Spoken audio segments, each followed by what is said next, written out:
విమర్శలు చేశారు, మేము కాదనట్లేదు. సో ప్రజలను నమ్మి మమ్మల్ని ప్రతిపక్షంలో కూర్చోబెట్టారు, మిమ్మల్ని అధికార పక్షంలో కూర్చోబెట్టారు. సో మీరేం చేస్తారో చెప్పండి, ఇవి ఎలా కంట్రోల్ చేస్తారో చెప్పండి, రాష్ట్రంలో ప్రజలకు ఎలాంటి మెసేజ్ భరోసా ఇస్తారో చెప్పండి, ధైర్యం కల్పించండి, యంత్రాంగాన్ని మీరు గాడిలో పెట్టండి. ఓకే, అంతేగాని ఈ సెక్యూరిటీ భయం ఏమైనా ఉందా శేఖర్? ఏంటండి సెక్యూరిటీ పరంగా కొన్ని ఇబ్బందులు ఉన్నాయి, బుల్లెట్ ప్రూఫ్ కార్ ఆగిపోయిందని దీని మీద ఎక్కువ మధ్యాహ్నం ప్రచారం అవుతుంది.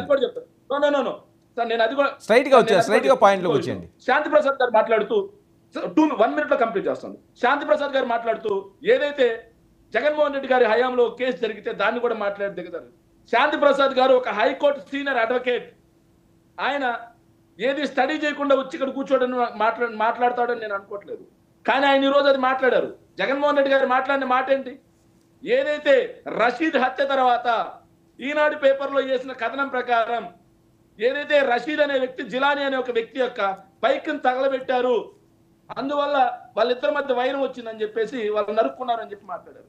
కానీ వాస్తవానికి జరిగింది ఏంటంటే ఆ రోజు తగలబడిన బైక్ ఆసిఫ్ అనే వ్యక్తిది. ఆ ఆసిఫ్ కూడా మా వైఎస్ఆర్ కాంగ్రెస్ పార్టీ కార్యకర్త.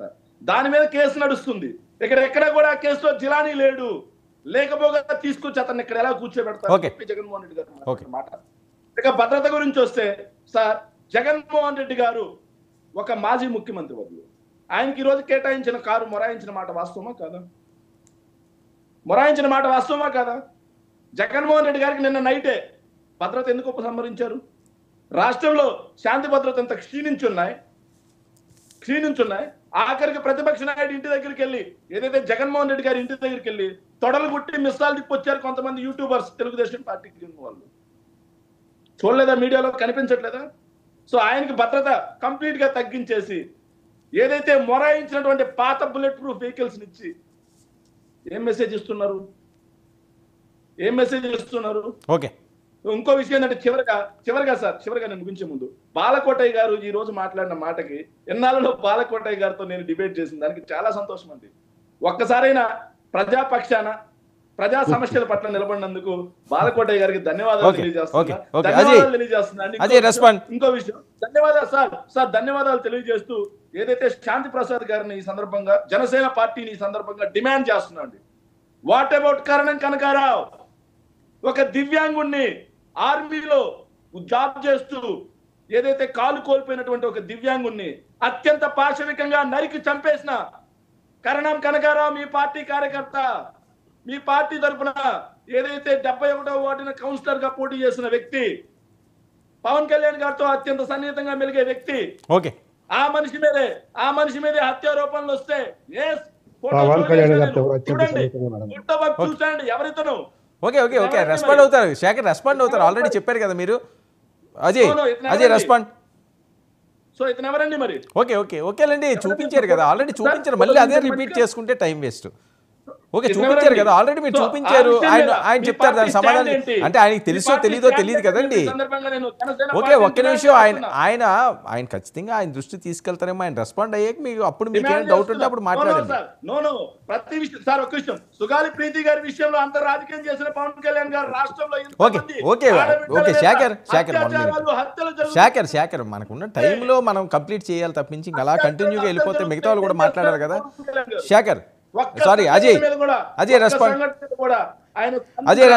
భద్రత తగ్గిస్తున్నారట, స్ట్రైట్ పాయింట్ లోకి వచ్చి భద్రత తగ్గిస్తున్నారట. ఏదన్నా జరగరాంది జరిగితే రాష్ట్రం అల్లకల్లోలం అయిపోయే అవకాశం ఉంటుంది. ఇది పెద్ద ఎత్తున ట్రోల్ అవుతున్న అంశం, చాలా సీరియస్ గా తీసుకోవాల్సిన అవసరం. మళ్ళీ కుదించారట ఆ భద్రతని ఈ రోజు.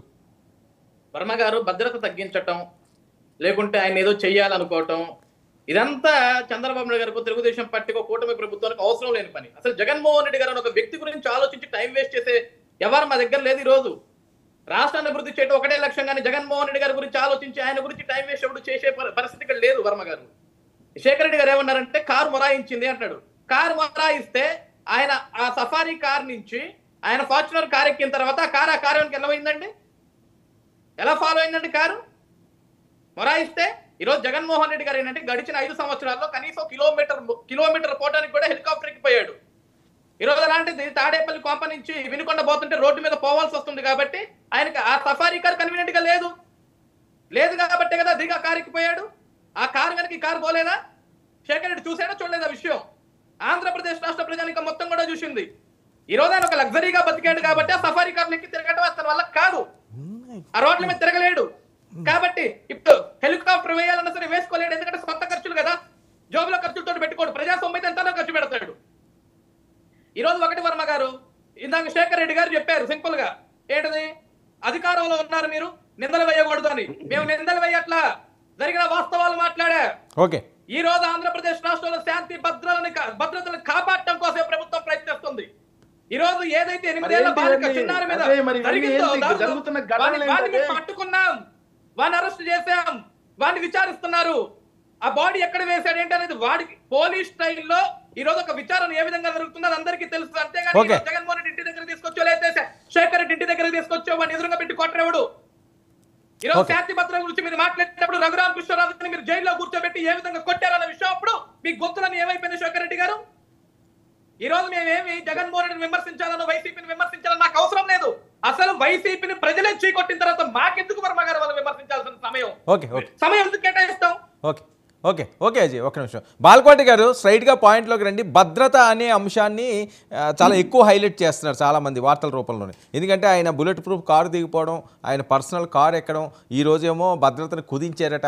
మీకు తెలియదు ఏం కాదు, ఇలాంటి టైంలో ఏ చిన్నది ఏదో అటాకులు గిట్టాకులు అవన్నీ అవసరం లేదు. జస్ట్ ఆయన ఇలాగా టచ్ చేసినా పరిస్థితులు వేరేగా ఉంటాయి. లా అండ్ ఆర్డర్ చేయి దాటిపోయే పరిస్థితి ఉంటుంది. సో దీన్ని అడ్వాంటేజ్ తీసుకుని అధికార ప్రతిపక్షాలు ఈ పార్టీలు ఈ గొడవలో కాకుండా ఏవైనా అసాంఘిక చర్యలు కూడా ఎవరన్నా చేసే అవకాశం ఉంటుంది.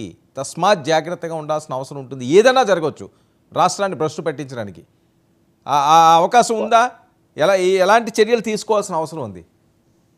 వర్మ గారు, నిజానికి ఆంధ్రప్రదేశ్లో ఇప్పుడు అధికారంలోకి వచ్చిన రాజకీయ పార్టీలు జగన్మోహన్ రెడ్డి గారి ఏలుబడిలో అనుభవించాల్సిన శిక్షలన్నీ కూడా అనుభవించినాయి. ఇంకా వాళ్ళ మనసులో కుదుట పడల, ఎందుకంటే ఆవేదన పడ్డారు. చంద్రబాబు నాయుడు గారి సెక్యూరిటీని కూడా తగ్గించారు, చాలా మంది మాజీ మంత్రుల సెక్యూరిటీని కూడా తగ్గించారు. అంటే ఇదంతా కూడా ఒక ఇబ్బందికరమైన వాతావరణమే రాజకీయంగా. నేనేమంటానంటే ఇప్పుడు పెద్ద భార్య మంచిది అంటే చిన్న భార్య మంచిది కాదని అర్థం కాదు. చాలా మంది రాజులు, ఈ మంత్రివర్గ అనుచరులు ఈ కోటరి మూలానే రాజ్యాలు పోగొట్టుకున్నారు. జగన్మోహన్ రెడ్డి గారు కూడా అట్నే పోగొట్టుకున్నారు. మీకు ఒక మాట చెప్తా, దుర్యోధనుడు మంచోడే, దుర్యోధనుడు చెడగొట్టింది శకుని. ఆ ద్రౌపది మీద అలాంటి యొక్క వ్యూహం చేసి ఈ జోదమాడి పాండవుల అరణ్యానికి పంపించి తద్వారా దుర్యోధనుడు నష్టం చేశాడు. ఇప్పుడు ఏంటి వైసీపీ మీ ఉద్దేశం? కాదు, రావణుడిని కూడా